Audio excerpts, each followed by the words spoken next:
تحاياي، أسألك، هل تشتم من يشتمك؟ لما لا ترد عليه بتبسمك؟ أنت مدين له بتشكره. تسألني كيف أشكر وفعله منكر. أجيبك فرصتان لك تمنحان. أولا، فرصة كشفك لنفسك غير مقتدر على ضعف مسيطر.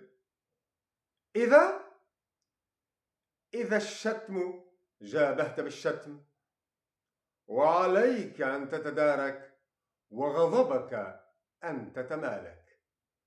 وثانيا، إذا الشتمة تلقاها بالبسمة، تدرك سموك وتعي علوك.